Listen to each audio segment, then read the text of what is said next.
12 ఏళ్లుగా ఆగని రక్తస్రావం ఆమె జీవితాన్ని ఒక తీరని వేదనగా మార్చేసింది. ఆస్తి అంతా ఖర్చయింది. ఎందరో వైద్యులు చేతులెత్తేశారు.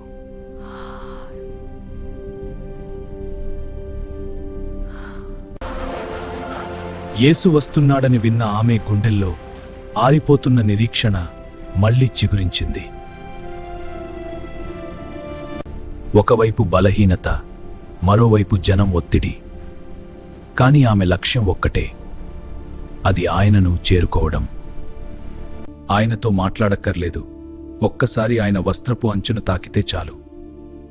అదే ఆమె అచంచల విశ్వాసం. చివరికి ఆమె చెయ్యి ఆయన వస్త్రానికి తగిలింది. ఆ క్షణమే ఆమెలో ఏదో ఒక మార్పు మొదలైంది. మరుక్షణం అద్భుతం జరిగింది. 12 ఏళ్ల వ్యాధి ఊట ఆగిపోయింది. ఆమెకు కొత్త జీవం వచ్చింది. నాలో నుండి శక్తి వెళ్ళిందని యేసు గ్రహించాడు.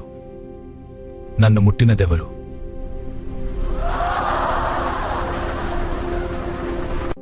భయపడుతూనే ఆమె నిజం ఒప్పుకుంది. ఆయన పాదాల దగ్గర తన సాక్ష్యాన్ని వినిపించింది. కుమారి, నీ విశ్వాసము నిన్ను స్వస్థపరచెను. సమాధానముతో వెళ్ళు. కుమారి, సమాధానంతో వెళ్ళు అని ఆయన ఆమెను దీవించాడు.